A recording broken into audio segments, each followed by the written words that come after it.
National coverage, जो कहेंगे सच कहेंगे। पूर्वी उत्तर प्रदेश का एक मुख्तलिफ सा ज़िला, एक मुख्तलिफ सा शहर आज़मगढ़, जिसकी जो कोई पहचान का मोहताज नहीं, जिसके बारे में कुछ बताना और कहना यह अतिशयोक्ति होगी। आज़मगढ़ के बारे में कहा जाता है कि जो ज़र्रा यहाँ से उठता है वो नैयर आज़म होता है। आज हम आपको रूबरू कराते हैं एक ऐसे शख्सियत से, एक ऐसे व्यक्ति से, और हम जुड़े हैं उनसे बनारस की धरती से, और हम बनारस में मौजूद हैं, जिनको यहाँ पे बीएचयू और बीएचयू का कैंपस डॉक्टर देवेंद्र के नाम से, डॉक्टर देवेंद्र यादव के नाम से जानता और पहचानता है। डॉक्टर देवेंद्र यादव किस तरह से आज़मगढ़ की मिट्टी से उठ करके बीएचयू तक का सफ़र किया और एशिया की एक बहुत ही ख्याति लब्ध यूनिवर्सिटी से इन्होंने अपना एमबीबीएस और एमडी पूरा किया, और इस वक्त क्या कर रहे हैं, स्पेशलाइजेशन इनका क्या है, इन सारी बातों के बारे में, इन सारी बिंदुओं के बारे में जानेंगे। देर न करते हुए आपको हम मिलवाते हैं डॉक्टर देवेंद्र साहब से। डॉक्टर साहब, आपका हमारे चैनल नेशनल कवरेज में बहुत बहुत स्वागत है। नमस्कार और थैंक यू वेरी मच कि आपने मुझे मौका दिया अपनी बातें रखने के लिए। सर, पहला सवाल तो यही है कि अपनी मिट्टी से जुड़ा हुआ कर लेते हैं कि सफ़र आपका कैसा रहा आज़मगढ़ से लेकर के फिर यहाँ तक, और आपने अपनी पढ़ाई जो किया उसके बारे में, और मेडिकल के फील्ड में आने के पीछे का मोटिव क्या था, फैमिली बैकग्राउंड या किसी से इंस्पायरेशन वगैरह, इसके बारे में थोड़ा सा बताएं। जी, मैं आजमगढ़ जिले के अंबारी एक जगह है, मार्केट है, काफ़ी प्रसिद्ध है, वहाँ के एक छोटे से गांव भीखपुर में पैदा हुआ। मेरी पढ़ाई लिखाई अंबारी के सरस्वती शिशु मंदिर से हुई। उसके बाद फिर मैंने जनता इंटर कॉलेज से इंटरमीडिएट किया। इसके बाद मैं निकल गया तैयारी के लिए, पीएमटी की तैयारी। क्योंकि हम लोग हिंदी मीडियम से आते हैं तो एक कठिन लड़ाई रहती है, और मैंने उसको पूरा किया। एक साथ में अलीगढ़ यूनिवर्सिटी, केजीएमयू और बीएचयू, 3 जगहों पे सिलेक्शन हुआ मेरा, और मैंने 2010 में बीएचयू को प्राथमिकता देते हुए यहाँ पे मैंने एडमिशन लिया। एमबीबीएस 5.5 साल का कोर्स 2016 मार्च में पूरा हुआ। उसके बाद फिर मैंने मई 2016 में एमडी रेस्पिरेटरी मेडिसिन, जिसको कॉमनली बोलते हैं कि श्वास रोग विशेषज्ञ, मैंने उसमें एडमिशन लिया। 2019 में मेरी एमडी पूरी हुई, और उसके बाद 3 साल तक मैं बनारस हिंदू यूनिवर्सिटी में कार्यरत रहा, TB and respiratory medicine department में एज ए सीनियर रेजिडेंट। और उसके बाद फिर अभी मैं बनारस में प्राइवेट प्रैक्टिस में हूँ। सर, अलीगढ़ मुस्लिम यूनिवर्सिटी, केजीएमयू और बीएचयू का आपने नाम लिया, क्या वजह थी बीएचयू को चूज करने की, जबकि आपने तीनों जगहों का इंटरव्यू अपने जो भी है उसका क्वालिफाई किया? जी, देखिए, मैं आजमगढ़ में रहता था, और हमारे यहाँ बनारस हिंदू यूनिवर्सिटी और बनारस हिंदू यूनिवर्सिटी का हॉस्पिटल एक कह सकते हैं कि जब इंसान हर जगहों से हार जाता था तो इस जगह पे पहुंचता है, बीएचयू के हॉस्पिटल्स में। नो डाउट एचजीपीजीआई भी बहुत अच्छा है, लेकिन हम लोगों के लिए बीएचयू एक अप्रोचेबल जगह रहती थी। बहुत नाम था यूनिवर्सिटी, बनारस हिंदू यूनिवर्सिटी आप सब लोग जानते हैं, वर्ल्ड वाइड फेमस यूनिवर्सिटी है। तो ये एक तरह से कहें कि ये हमारा पारिवारिक डिसीजन था, मेरे पेरेंट्स गाइड किए, और तब जाके जो है कि फिर मैं यहाँ पे एडमिशन लिया। सर, चेस्ट और टीबी डिपार्टमेंट के स्पेशलाइजेशन के पीछे आपकी वजह? जी, देखिए, मेरा जो है कि उद्देश्य यही था कि मुझे किसी नॉन सर्जिकल फील्ड में जाना है। जब हम मेडिकल साइंस पढ़ते हैं तो अपना एक इंटरेस्ट डेवलप होता है, उसमें सबसे पहले हमें यही कैटेगराइज करना पड़ता है कि हमें सर्जिकल ब्रांच लेनी है, नॉन सर्जिकल। तो मेरा इंटरेस्ट नॉन सर्जिकल ब्रांचेज में था, तो उसमें मेरे पास 2-3 ऑप्शन थे, मेडिसिन, पेडियाट्रिक्स, रेस्पिरेटरी मेडिसिन। तो मैंने रेस्पिरेटरी मेडिसिन को चूज किया। एक विशेषज्ञ वाली ब्रांच थी कि मैं एमडी लेवल पे एक विशेषज्ञ कहलाऊंगा, और एक इमर्जिंग ब्रांच थी। जैसे पहले सिर्फ और सिर्फ ट्यूबरकुलोसिस एक बीमारी होती थी जो इसमें लोग ट्रीटमेंट देते थे, लेकिन आज के समय में ट्यूबरकुलोसिस, उसके बाद फिर इंटरस्टिशियल लंग डिजीज, एस्थमा और सीओपीडी, और पिछले 2 साल में जो हमने त्रासदी झेली कोविड-19 न्यूमोनिया, तो उसमें सबसे बड़ा रोल जो है कि एक रेस्पिरेटरी मेडिसिन के डॉक्टर, या जिनको पल्मोनोलॉजिस्ट कहते हैं, उन्हीं का सबसे बड़ा रोल निकल के आया। तो एक इमर्जिंग ब्रांच को ध्यान में रखते हुए हमने इसको चुना। सर, जैसा कि एक आम, जैसे जिनके परिवार में अगर आजकल के दौर में टीवी नहीं हुई है तो एक आम धारणा मैं भी जानता था कि टीवी उन्मूलन हो गया, जो प्रचार प्रसार जो भी हुआ इसका। लेकिन फिर भी अगर मेडिकल कॉलेजेस में अगर आदमी जाता है और टीवी की जो चेस्ट विभाग की ओपीडीज देख करके ये महसूस होता है कि बूढ़े तो छोड़िए, बच्चों को भी फेफड़े की बीमारी, लंग्स की प्रॉब्लम और टीवी वगैरह बहुत ज़्यादा हो रही हैं। टीवी की प्रॉब्लम हो रही है, समस्याएं हो रही हैं। इसकी क्या वजह है सर? अभी तक मतलब क्या टीवी पूरी तरह से खत्म नहीं हो पाई देश से? जी देखिए, मैं आपको डेटा शेयर करना चाहूंगा कि जो WHO है उनका लक्ष्य है 2030 तक टीबी को विश्व से खत्म कर देना, और माननीय प्रधानमंत्री जी का लक्ष्य है, उन्होंने 5 साल पहले टारगेट दिया है कि हम 2025 तक, तो मिशन 2025 करके कि हमें टीबी का उन्मूलन करना है। ये हमारे गवर्नमेंट के और WHO के लक्ष्य हैं कि हम पूरी कोशिश है, हर तरफ से WHO और भारत सरकार लगी हुई है कि किस तरीके से हम टीबी को खत्म कर सकें इस देश से। रही बात टीबी फैलने के कारण क्या है, तो एज ए डॉक्टर मैं इन चीजों पे ज्यादा बता पाऊंगा आपको कि टीबी एक बीमारी है जो कि एक कह सकते हैं कि इन्फेक्शस डिजीज है। मतलब कि जो सोर्स ऑफ इन्फेक्शन है वो हमारा स्पुटम हो सकता है, या खांसी से जो स्पुटम आ रहा है, या इवन अदर सिक्रेशंस हैं, उन सब से फैलने का खतरा रहता है।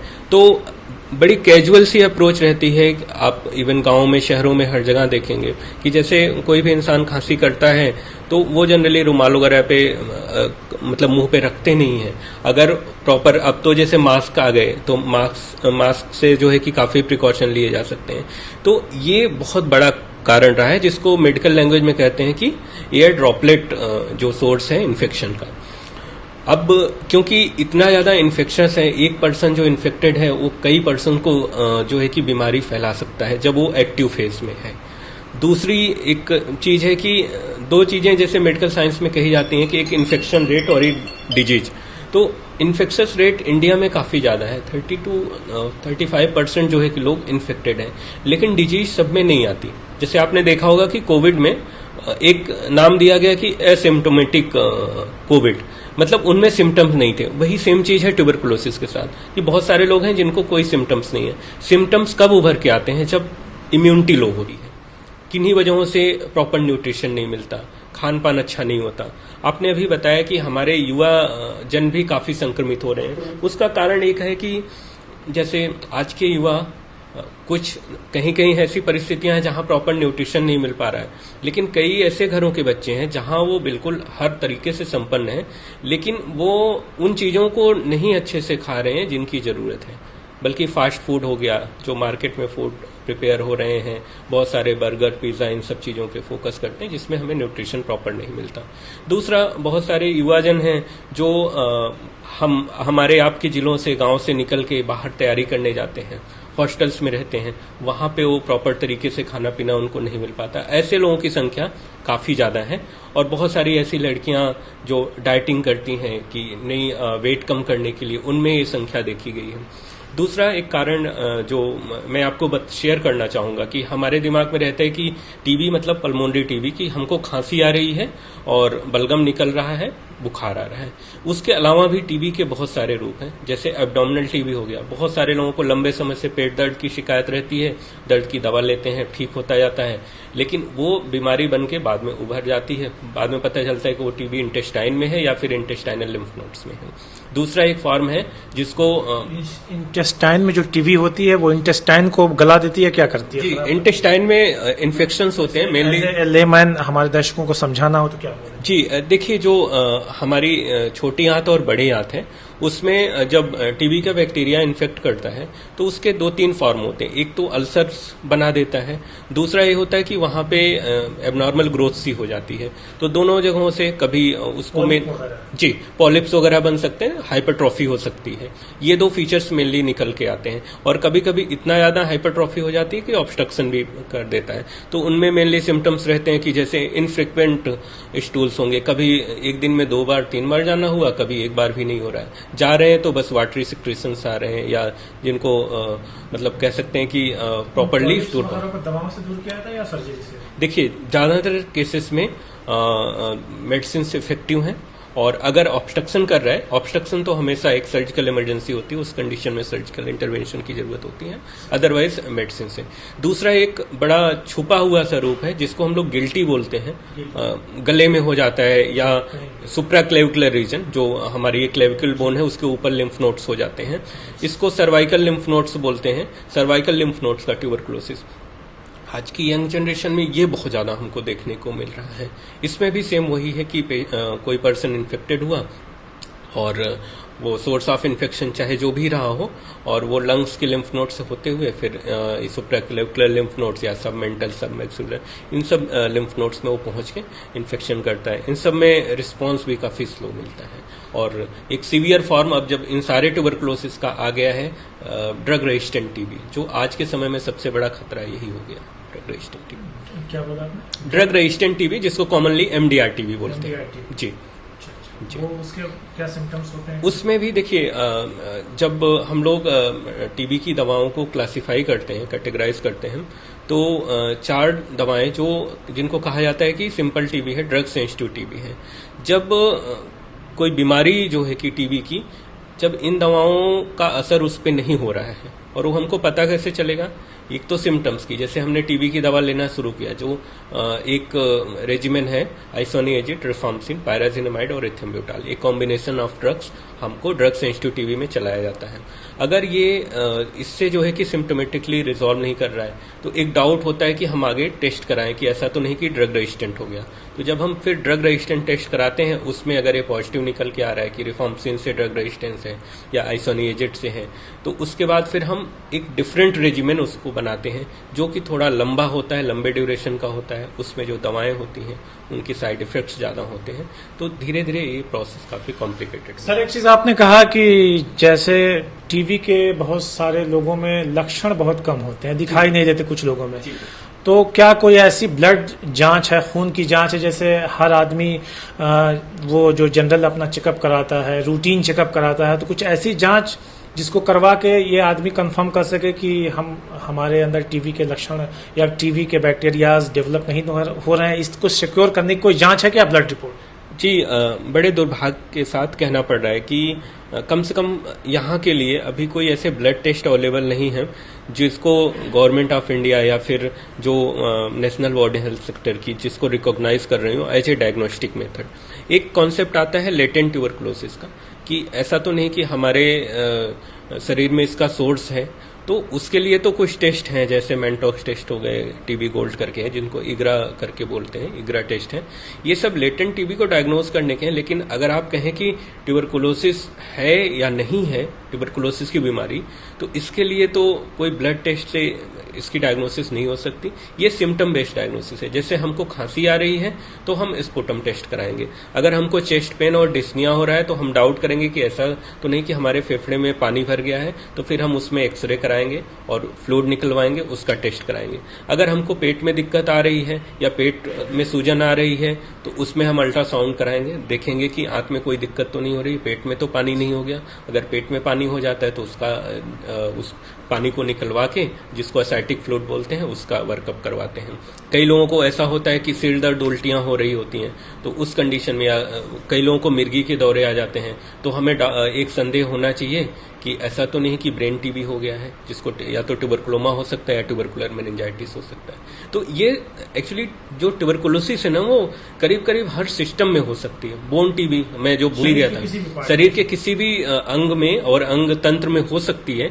तो इसलिए जिस अंग में डाउट कर रहे हैं, जिस अंग तंत्र में, उसके हिसाब से हम उसका डायग्नोस्टिक वर्कअप कराते हैं। अब जैसे अगर बोन्स में हम डाउट, किसी को लंबे समय से कमर में दर्द रह रहा है, बुखार रह रहा है, कमजोरी हो रहा है, तो हमें एक डाउट होना चाहिए कि ऐसा तो नहीं कि बोन टीबी हो गया। जब बोन टीबी के लिए हम डाउट करेंगे तो एमआरआई हमको कराना पड़ेगा, उसमें क्लियरली विजिबल रहेंगे कि ये ट्यूबरकुलोसिस की है। इस तरीके से हम आगे बढ़ते हैं। सर, एक आखिरी सवाल कि टीबी से बचने के लिए दर्शकों के लिए खास तौर पर पल्मोनरी ट्यूबरकुलोसिस हो गया, ब्रेन ट्यूबरकुलोसिस हो गया, इससे बचने के लिए मतलब एहतियात के तौर पे क्या करना चाहिए? बाकी तो सिम्टम्स आने के बाद इलाज, तो मैं एक जो स्वस्थ व्यक्ति है, और इसके इलाज का मतलब स्वस्थ होने का, पूरी तरह से ठीक होने का क्या चांसेस है, क्या परसेंटेज है? ठीक है, मैं सारी चीजों पे एक एक करके मैं बढ़ता हूँ।